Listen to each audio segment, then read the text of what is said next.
Good morning and welcome to a gloriously mild and cloudy Berlin. Absolutely lovely conditions out there. Heading off to run the marathon quite shortly, and yeah, conditions couldn't be better. Feeling in good shape, even got a good night's sleep. So yeah, all very positive stuff. Just gonna quickly whip through the kind of race plan and the stuff I'm going to be testing today. So race plan is start out around 340 per k pace, work down to around 330 per k pace in the first 10k. Really ease in quite gently. Hold at between 325 and 330 for the next 20k until about the 30k mark, and the last 12k, yeah, we'll see what happens. It's a marathon. Anything can happen in a marathon, but it'd be nice to either hold that pace or kick on a bit and get a nice PB. Current PB is 2:29:26. Shoes, might as well start with the shoes. Everyone's excited about shoes. Vaporfly today.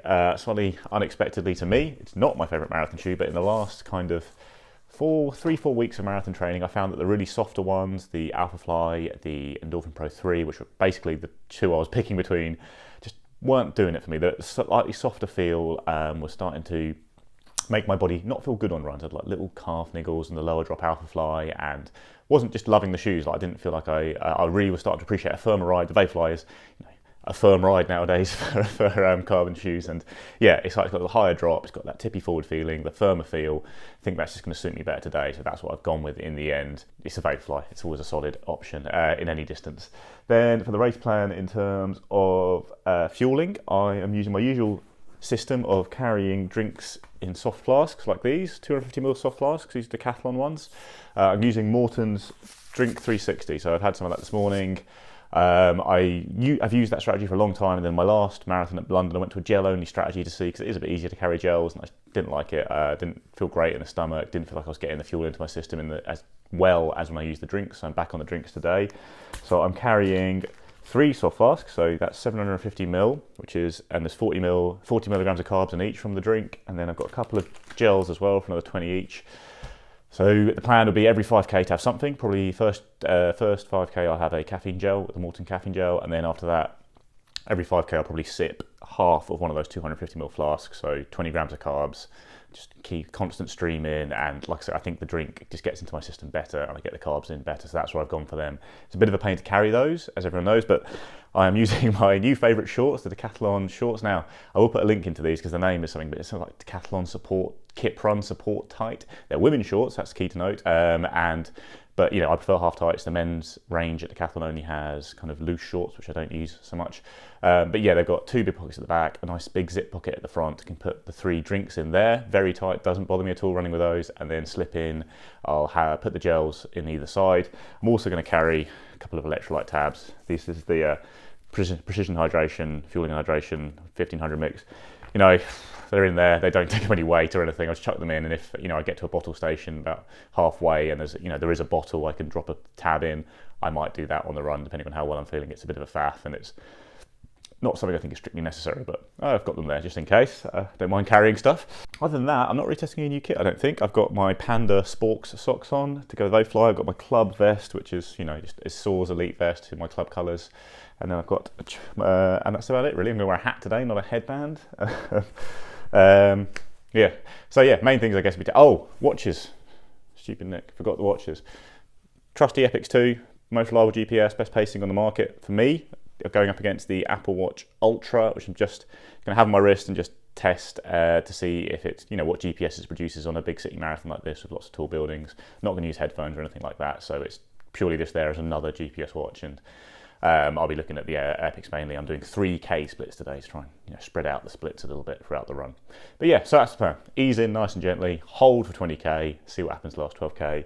Excited to get out there, and I'll catch up with you at the end.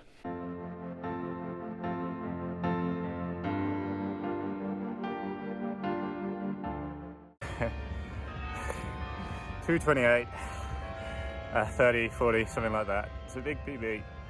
I'm so happy. I can't believe it, man. I ran my 2:29. It was just at Dorney Lake. It was basically time trial, no one there. And I've come to a big city and I put it down. I put down the time, 2:28. It's a big PB. I'm so happy, and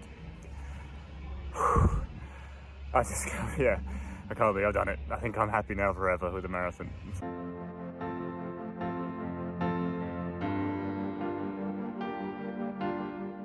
All right, back in the hotel, post-race recap. Obviously went very well, as you learned from the post-race video, where I was a little bit emotional.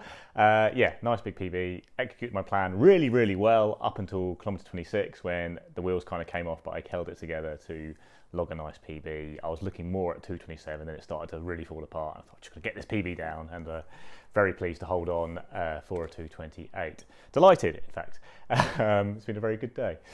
Stuff I used. Vaporfly is probably the biggest one to talk about first. It worked really well for me today. Very stable for me for a super shoe. And I do like the Vaporfly very late in races when I'm really struggling, because I do, as a shuffly runner, I do get a nice tip forward from it. It keeps kind of rolling me forward. I just think I get probably tired a bit sooner in some races when I use it in the marathon in particular, because it's just a bit harder on the legs for me. You can't fault it. It's an amazing shoe. Obviously, if you're just buying one carbon shoe, it's probably still the one to get, because it's, I think, the best 5K option, and it's still, you know, number 1, 2 or 3, or, you know, for the marathon as well. So yeah, loved it today. It was what I needed today, but then my legs took a bit more of a battering. Really interesting on the course today, I'd say, as I was moving through the groups, because I did start slowly and progress my pace. I moved through a lot of groups throughout the run. It's all Nike, and it's all Alphafly 1 and Vaporfly. And in the past, I think it would have been 70-30 Vaporfly. I think now it's probably 60-40 Vaporfly, or 55-45 Vaporfly, with a few, you know, Adios Pro 3s and Metaspeed Skies thrown in. But, you know, it's nearly all Nike, and the tide has moved a bit more to the Alphafly 1. And there's a lot of Alphafly 2s out there today, not just on Kipchoge's feet. I was a bit surprised to see that, actually. There were so many of them. People seem to be liking them, running well in them. Even though they are expensive and they are a bit heavier, they definitely do the job, it's fair to say. But yeah, Vaporfly is brilliant, obviously. It's now got I've got my 5K AMA Marathon PB in this shoe. Can't argue with it. It's the cheapest because you can get it in deals a lot of the time.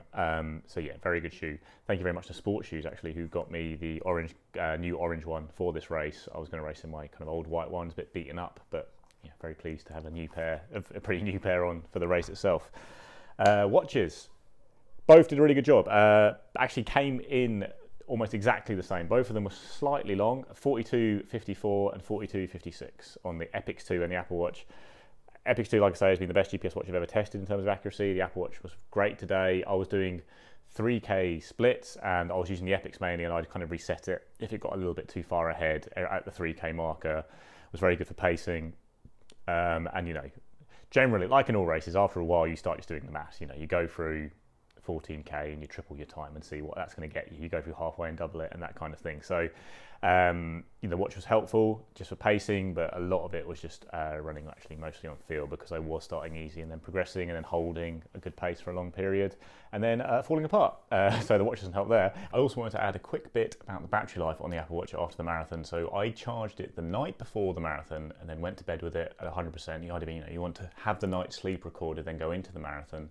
And then at the end of the race, it was about 66%. So, you know, it's okay. It's pretty good. And then I've worn it since then, and it's now coming up to about 44 hours since it was charged, and I've still got 19% battery. So I think even with the marathon, you're probably going to get through a couple of days of use. I know not everyone is going to run marathon in 2.5 hours, and obviously I wasn't using music in the marathon, but yeah, it's got a good battery life. You know, even with the long run like that, you're looking at 2 days of use. Fueling was the best I've ever fueled. I know it's a bit weird to carry your own drinks in soft flasks, and it's not something for everyone, but today in particular, like, Berlin only has cups, plastic cups of water, and I was taking every one, but you're getting a couple of sips at most, you're splashing it on yourself. It's hard to fuel with plastic cups on the run unless you slow down. Because I was using Morton drinks, obviously there's a bit of hydration there as well. So I had, like I said, I had the 2 soft flasks at the back in the Decathlon shorts, which are amazing. Decathlon swimming shorts, buy them quickly. They're going to run out of stock, I think. And then on the front, I had 1 more soft flask, and so I had the gel at 5K, Morton's gel as well. And then I was drinking. So the first 10K, the drinks were slightly big. There was 2 in the back, completely full. As soon as I had half of 1 drink at 10K, they weren't annoying at all anymore. And I think that's fine. I think it's worth that to have exactly what you want to fuel with the entire race. It's exactly what I'm going to do from now on. I know sometimes in long runs, marathons, you get a slightly empty feeling in that stomach and you start to worry about it a bit. Never had that. I felt perfectly fueled the entire way. Never felt too fueled, never felt a hint of sickness, you know, gastro distress. Drinks are easier for me to, you know, absorb on the run, and had my last, finished it off at 35 and then struggle bus from there. But brilliant. Yeah, I think it's the, you know, if you can bother to carry all your drinks, I think you'll have a good time. You'll lose a bit in terms of the amount of weight you have at the start, but you're probably feeling fine than I felt, you know. So yeah, it's, you know, it's not a strategy that most people would do. I get that, but I like it much more than gels. I don't think gels are great. Anything else I was testing? So decathlon shorts, like I say, are very comfortable, no chafing issues at all. Half tight's great for that, I think, and they're 25 quid and the best storage shorts I've come across. Yeah, and the rest was just like normal stuff. My club vest, my usual cap, a cap I've worn a billion times, and some Panda socks I really like. And the other thing I want to quickly talk about was my coach, Andy Hobdall. So, this is something that another thing that runners should consider. I've been testing, Andy for 4 years now, and in that time, my marathon PB has dropped from 2:53 to 2:28. And I hadn't run a sub 1:15 half when I started working with him, and put 2 of those back to back a couple of times now. So yeah, it's another thing to consider as a runner. All the great products, all the great fueling, all the great shoes and that. But if you get a coach you really connect with, it's probably the best expense of all, in that it can really help you take great leaps and strides with a consistent training regime, and if you're lucky enough not to get injured and that kind of thing. And the other thing that's a bit new to me, I've been here with Destination Sport Experiences. They sorted my hotel and the race place for me. Then I sorted my own flights, and it's been very interesting for me for coming away on a supported trip like this. In the past, I've just sorted out my own Airbnb with a few mates and that kind of thing. So it's very nice because you're near the start. They got the place for me, and it was after general entry had shut and all that. So if you are struggling to get into something like Berlin, it can be a useful way to get into them. These kind of events that are quite hard to get into. And then, they have guided things like trips to the expo. They'll tell you how you get to the start line. You can talk to them anytime and get explainers and what to do. There's even a pasta party. Now, I also haven't attended a lot of this because I'm here to someone else on the trip that I know, and I've been hanging out with them, and I'm an experienced marathoner, and I've gone to a few foreign events. But if you're your first trip, that kind of thing, I think it's actually very handy, and it's really nice to have a group of people here who are all doing the same event as you, and you can chat to them if you are by yourself on, as a relatively inexperienced man. And if my mate Paul wasn't here, I probably would have been spending a lot more time with the group, just to chat to people and go through a blow-by-blow accounts of your race. So yeah, that's been quite an interesting thing to test. You are going to pay a bit of a premium, obviously, to have everything organised for you as you'd expect, but it's very easy, and that can be quite nice around the marathon when you just want to focus on running well.